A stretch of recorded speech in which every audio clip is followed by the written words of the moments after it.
When a man was traveling through an African wildlife preserve, he witnessed a lone elephant stood some way down the road, refusing to move. He eventually grabbed his binoculars to check out the issue a little closer. But what he saw broke his heart. Nigel had always lived in Africa, working at the expansive wildlife preserve that housed countless animals. From rhinos to elephants to deer to lions, they tried their best to protect and conserve these animals as best they could. Nigel loved his job as he got to come into contact with these animals on a weekly basis. As a trained cardiologist, he would often scan and check the hearts of tranquilized animals, so he really did get to be up close and personal with them. Still, he knew that his job was also a dangerous one. Despite the animals being in a wildlife preserve, they were still, as the name suggests, wild animals. Even when tranquilized and under sedation, Nigel remained vigilant and constantly wary that things could go very wrong very quickly. He had seen his colleagues injured, mauled, lose limbs, or even killed by animals. But despite all of that, Nigel couldn't have imagined a more amazing and rewarding job in the world. So when he was driving down the long dusty road in the wildlife preserve, doing his usual rounds and checking things were okay, he noticed an elephant on the horizon right in front of him. Perhaps it was crossing the road and would be clear of the track by the time Nigel got closer. But as he drove on, he noticed that the elephant didn't seem to be getting out of the way. In fact, it wasn't moving at all. It was just stood there.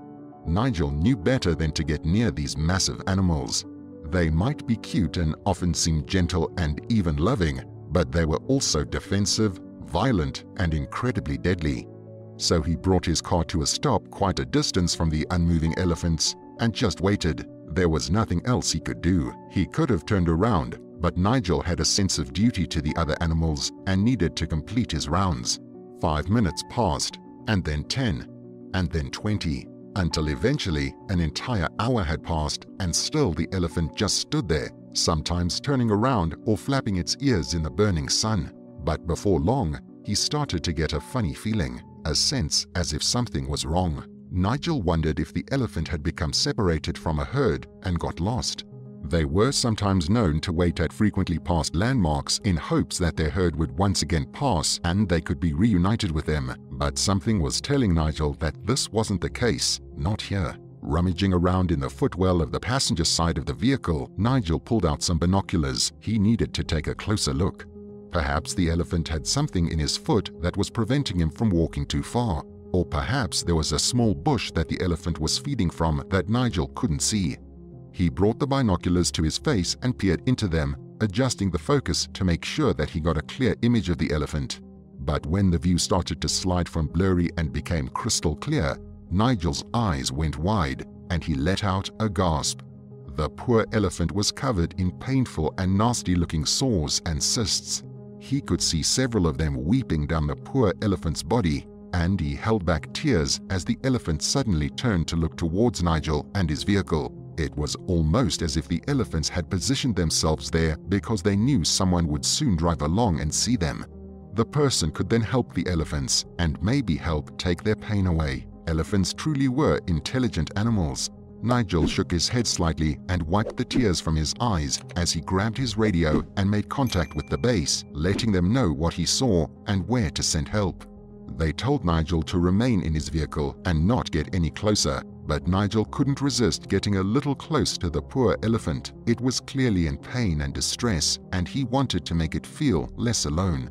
Nigel started to slowly drive towards the elephant, trying his best not to spook it. He got to within 15 or 20 meters of the beautiful creature and turned off his car. For a long moment, he studied the elephant and its painful and weeping abscesses with his own eyes and felt a lump in his throat as tears once again filled his eyes.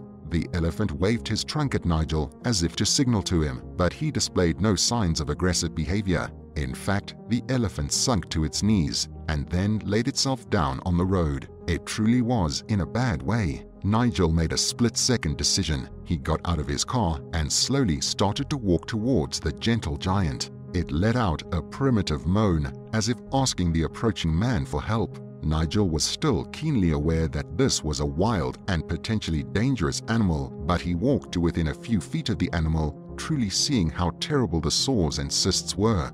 He then did something truly incredible and touching. He sat down several meters from the elephant's head and started to talk to it. Nigel could see the animal was listening, and even though he couldn't understand what Nigel was saying, he clearly felt a connection with him. So Nigel just talked and talked and talked about anything and everything. It was clearly providing a comfort to the poor animal. Eventually, he heard some vehicles approaching. It was the other rangers that had shown up to help the poor elephant. Nigel had to reassure them that things were safe and that the elephant wasn't violent, and before long, the vet was studying the creature's body. He needed to be tranquilized while they administered treatment, so a brave vet went to the rear of the elephant and stabbed it with a thick and long needle. The elephant flinched but didn't cause a fuss. As the tranquilizer started to take effect, the elephant's eyes started to close.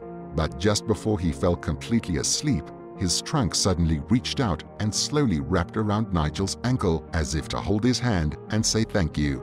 Once again, Nigel was brought to tears at the amazingness of elephants and how intelligent and beautiful they were. The vets quickly got to work treating each and every sore and cyst individually, bursting some, applying creams and ointments, patching them up, and injecting various medicines and painkillers. They had to work fast, as the elephant could wake up at any moment. But all the while, Nigel just sat with the elephant's trunk softly wrapped around his ankle. He stroked it like a mother would with their child's hand. If it provided the elephant with some comfort, it was worth it. But would the elephant be okay when he awoke? No one was sure. But what happened next will leave you speechless. Within minutes of the vets finishing their work, the elephant started to awake. It took around half an hour for it to be fully awake, but it eventually started to get to its feet. Nigel and all the other rangers started to slowly retreat back to their vehicles. The elephant used its trunk to gingerly touch the side of its body where the vets had been working. He didn't seem distressed or in pain anymore. Back in the safety of their vehicles, the vets and Nigel kept their eyes on the elephants, making sure it was okay. If it were a smaller animal, they would have brought it back to the vet's clinic to treat. But elephants are not easy animals to move.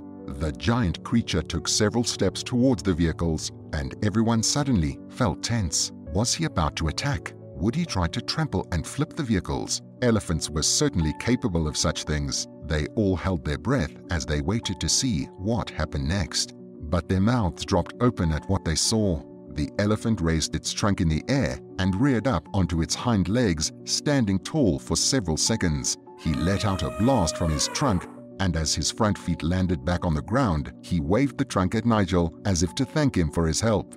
The elephant finally slowly turned and started walking from the road into the dusty distance and away. How would you have reacted if you'd seen such an ill elephant that was afflicted with such painful and nasty-looking abscesses? Would you have driven on, or would you have rushed to its rescue? We love to hear from you, so be sure to leave your thoughts and opinions in the comments section down below.